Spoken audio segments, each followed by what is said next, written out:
ආයිබෝන් කියලා පිළිගන්නවා යම්සූද ෆුඩ්ස් එකේ. අපි මම අද හදන්න යන්නේ දවල් කෑමට කිරිකොස් මාළුවක් හදන්න යන්නේ. කිරිකොස් මාළුව අපි ඉස්සලා අපිට ටෙම්පරාදුව පස්සේ දා ගන්නත් පුළුවන්. නැත්නම් අපි ටෙම්පරාදුව මේකට ඉස්සලම දා ගන්නවා. දාලා කොස් ටික එකතු කරනවා. ඉස්සලා තෙල් ස්වල්පයක් අපි දාගත්තා. ගොඩක් නෙමෙයි තෙල්. සාමාන්‍ය තෙල් ස්වල්පයක් අවශ්‍ය පවන තෙල් ටික හොඳට රත් වෙන්න අරිනවා.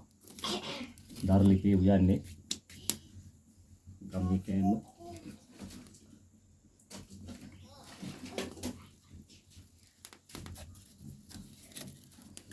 අපි තෙල් රත් වෙගෙන ඉද්දි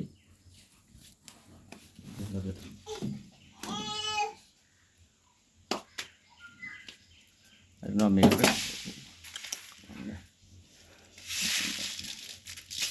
අපර සල්පයක් දානවා. සල්පයක් දැම්මා. අපි එක තෙලෙ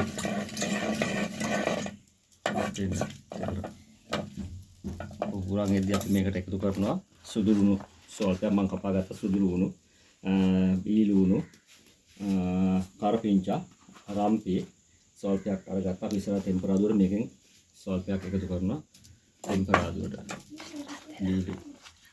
බීලු ලුණු රත් වුණාන් පස්සේ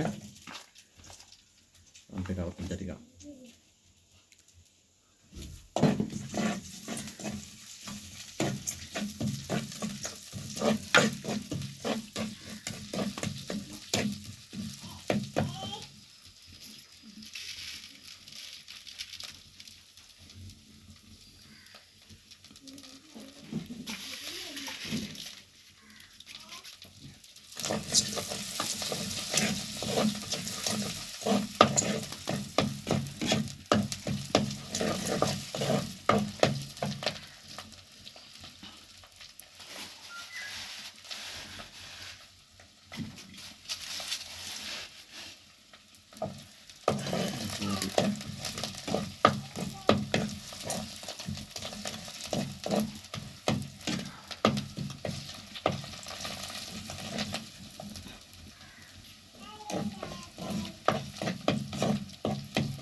වැඩිගෙන ඉද්දී අපි කෑලි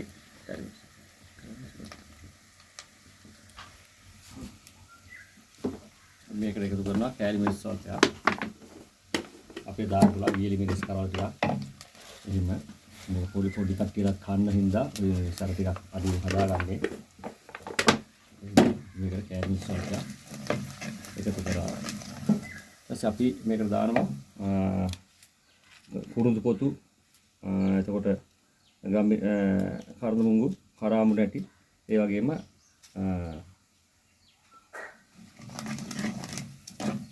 උළු හාල් සල්පයක් එකතු කර ගන්න මේ ටෙම්පරාදුවෙන්.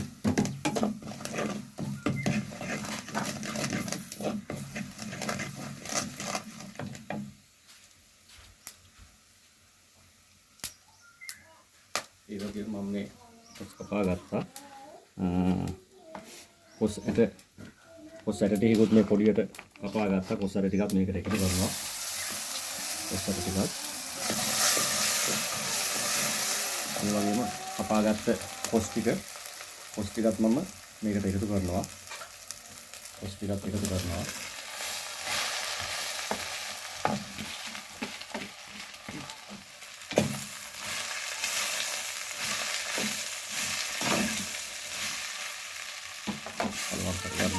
අපි ඉතුරු බීලු ලුණු සුදු ලුණු රම්පේ කරපිංචා ඒ ටිකත් එකතු කර ගන්නවා. අපි මේ කොස් එකටම කලවම් කර ගන්නවා.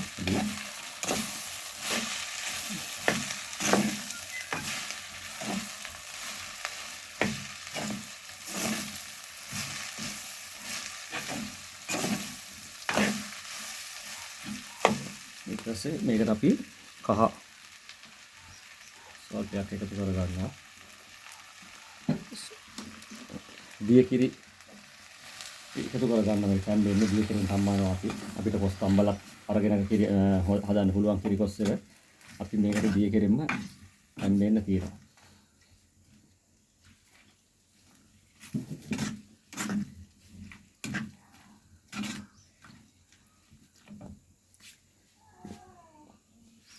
අපි මේකට අවශ්‍ය පමණ ලුණු එකතු කරගන්නවා. තමන්ට කැමති කියන්නේ සාමාන්‍ය ලුණු ටිකක් අඩුවෙන් තමයි කෑම වලට යොදා ගන්න. මොකද වැඩි වුණොත් අපිට මේක මේ කරගන්න අමාරුයි. අඩු කරගන්න ඒකින්ද අපි අඩුවෙන් යොදා ගන්නවා. මදි නම් අපිට රස අනුව යොදා ගන්න.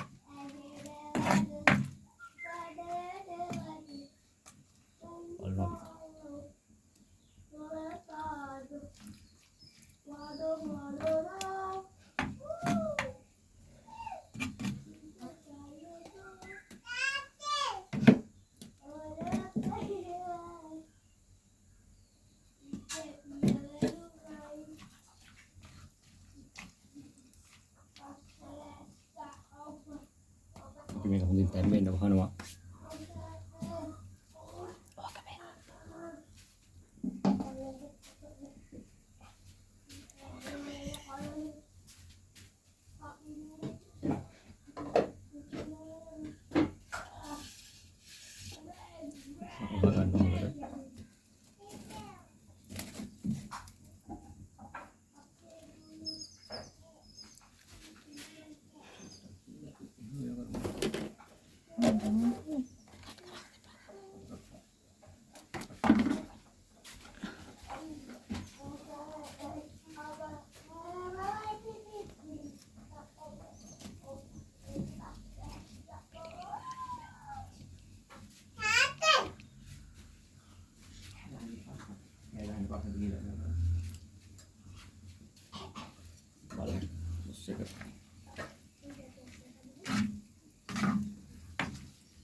කිරිකොස් එක හරි ඊළාගෙන දැන් අපි ලුණු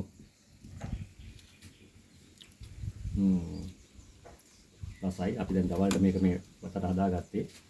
ඉතින් මේ විදිහට ගමේම ගැමි සුවඳට ගැමි රසට මේ වගේ කිරිකොස් ටික ගෙදරදීම හදාගෙන කාලා බලන්න.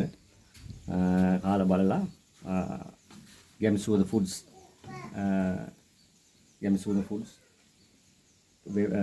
YouTube page එකට ගිහිල්ලා ගැමි සුවඳ ෆුඩ්ස් කියලා ගහලා පුළුවන් තරම් subscribe කරලා share කරන්න. ස්තුතියි.